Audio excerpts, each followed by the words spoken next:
Congratulations. कागज जो एक फिल्म है, आपका किरदार जो आपने निभाया है, एक ब्यूटीफुल कैरेक्टर आर्क है। He starts off very helpless and he is able to sort of build on and inspire towards the end, which is quite nice. आपको अपने किरदार के बारे में सबसे खास चीज क्या लगी?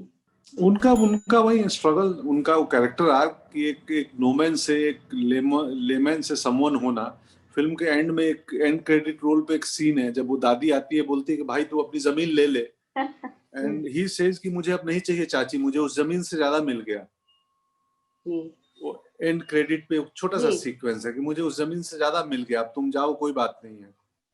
सो वो वही कि वो जर्नी है ना, वो एक जर्नी है एक नोमन से। नोमन मतलब आप जिसको कॉन्फिडेंस नहीं है, जो बैंक में जाता है लोन लेने, अगर उस सीन को देखें जब भरतलाल बैंक में आता है कि सर साहब लोन चाहिए, और बैंक वाले बोलते हैं कि सिक्योरिटी के लिए क्या है, बोलता है उससे बाहर एक सिक्योरिटी गार्ड है, वो बोलते हैं नहीं नहीं कुछ वो चाहिए कुछ। जब आप एक किरदार निभाते हैं, आपको कभी कभी लगता है like do you have to relate? Is it important for you to find a shred of the character that you can relate to as a human being, as an actor? Is it important? मेरे लिए तो बहुत important है relate करना, but कई बार ये भी होता है बीइंग एन एक्टर कि हम रिलेट करें ना करें, हमें उस कैरेक्टर को रिलेटेबल बनाना है फॉर ऑडियंस, कि एटलीस्ट इफ मैं रिलेट ना करूं लेकिन ऑडियंस के लिए वो रिलेटेबल हो, उसको लगे कि यार ये ऑथेंटिक है, हमने देखा है कहीं, रिलेट करें, तभी तो कनेक्ट होंगे लोग। जब तक कैरेक्टर रिलेटेबल नहीं होंगे तो ऑडियंस उससे कनेक्ट नहीं होगी। मुझे ये लगता है as an audience, specially in the past 10 years, जैसे आप स्त्री में भी थे, आपने बहुत ही उम्दा रोल किए हैं। जब as an audience now, when I watch films, I like to watch films that have characters that are vulnerable, जिनमें थोड़ी सी स्ट्रगल है, जो आम आदमी की तरह है, उनको वेट करनी पड़ती है लाइन में, they're not larger than life.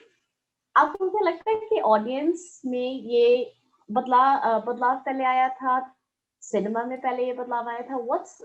Why do you think people are wanting to see characters that they can relate to now? Because उसके पीछे प्राइम जो कंसर्न है, जो एलिमेंट है बदलने वाला ना, वो स्टोरी टेलर है। जो अभी यंग एज के स्टोरी टेलर जो आए हैं सिनेमा में, वो सब वैसे लोग हैं जो सिनेमा को दूसरे तरीके से देखते हैं। उनके लिए जो यंग राइटर्स हैं या यंग डायरेक्टर्स हैं, उनके लिए सिनेमा वो नहीं रह गया कि लार्जर देन लाइफ। वो सिनेमा उस कैरेक्टर को उसके कमियों के साथ देखते हैं। एक हीरो होता था पहले, हिंदी सिनेमा का हीरो कभी खराब आदमी नहीं होता था, वो हर चीज में करेक्ट है। वो अपने माँ के लिए प्यार करता है, बहन से प्यार करता है, प्रेमिका के लिए जान दे देगा। अब आप इस एग्जाम्पल के तौर पे कागज आप देखेंगी तो कागज का भरतलाल लड़ाई लड़ रहा है, परेशान है, लेकिन वो चतुर भी है। वो कोर्ट रूम में अब ड्रामा करता है, और वो उसको समाज ने चतुर बनाया है। वो जब देखता है सिस्टम में बहुत लूप होल्स हैं, तो कोर्ट में, वो हाई कोर्ट में जज को चाहता है कि जज नाराज हो जाए, वो बोलता है मैं जानबूझ के किया। सो ये कंटेम्प्ररी राइटिंग जो है ना, वो ज्यादा रियल हो गई है कि हमें ब्लैक एंड व्हाइट कुछ नहीं होता है, ग्रे होता है। और जब वो ग्रे होता है तो फिर जो आप जिस बदलाव की बात कर रही हैं वो यस हुआ है, उसीलिए हुआ है, इन लोगों ने किया है। जब आप एक किरदार निभाते हैं, specially when we are talking about Bharatlal, अब कोई एक्टर्स कहते हैं कि मेरे लिए जो किरदार है वो मेरे लिए दोस्त होता है। कोई लोग कहते हैं कि मेरे लिए किरदार यही है कि किरदार मैंने प्ले किया, आई प्ले द कैरेक्टर, और मैंने फिल्म या सीरीज छोड़ दी, एंड दैट्स इट। आपके लिए किरदार, आपके लिए एक, does it become a real person for you sometimes? जैसे भरतलाल। बिल्कुल बिल्कुल, भरतलाल मेरे लिए वो रियल पर्सन होते हैं, और जब मैं कर रहा होता हूँ तो बिल्कुल उस किरदार के साथ होता हूँ। इनफैक्ट शूटिंग में मैं बहुत प्रिपेयर्ड होके नहीं जाता हूँ। इनिशियल डेज में 2-3 दिन में मुझे ऑर्गेनिकली करता हूँ, और दूसरे तीसरे दिन से वो कैरेक्टर मुझे गाइड करने लगता है कि मुझे कैसे करो। अच्छा। अब जैसे तो भरतलाल में पता चला कि वो बैंड मास्टर हैं, तो 2 दिन मुझे रियलाइज हुआ कि यार इसके बॉडी में रिदम होगा, एक सेंस ऑफ म्यूजिक होगा। तो आप ध्यान देंगे कि एक वो फ्लैग होस्टिंग में वो हाथ ऐसे किया है और उंगली पे रिदम ले रहा है। उसका बैंड बज रहा है बाजू में। वो बहुत छोटा जेस्चर है, लेकिन तो यस ऑफ कोर्स हम भी कुछ कैरेक्टर को देते हैं, कैरेक्टर भी हमें गाइड करते हैं, एडिटेड मटेरियल भी बहुत, वो स्क्रिप्ट भी बहुत बड़ा रोल प्ले करती है। सो कोलैबोरेटिव मतलब एक मिला जुला काम है, बहुत लोग लगते हैं। Do you identify, मैं आपके एक इंटरव्यू पढ़ रही थी, and you said, you identify with Bharat Lal's struggle for identity. In some, because obviously it's very bizarre circumstances. जब आप एक लाइन में आप synopsis आप read करें कि उसकी identity खो जाती है, कागज जो है उसकी identity खो जाती है. Obviously it's because of his kin, it's because of his family. But you imagine कि आपका जो documentation है पूरी तरह गुम जाए, and you're trying to prove that you're alive. In some, obviously that doesn't happen to a lot of people, I mean, that you know of today, in today's day and age. But at the same time, the struggle for identity is very real. हम अब हमेशा खोज कर रहे होते हैं अपने आप में भी कि हम कौन हैं. Were you able to relate to that struggle for identity in relation to Bharat Lal as an actor?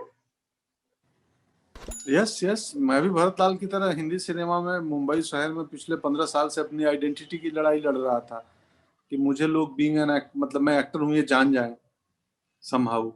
पहले अब वो बड़ी मुश्किल है कि पहले ऑडियंस जाने की, पहले फिल्म मेकर जाने, क्योंकि फिल्म मेकर जानेंगे तो मौके मिलेंगे, वो मौके मिलेंगे, एक आध सीन वो देख के ऑडियंस जानेगी कि यार ही इज गुड, वो अच्छा एक्टर है।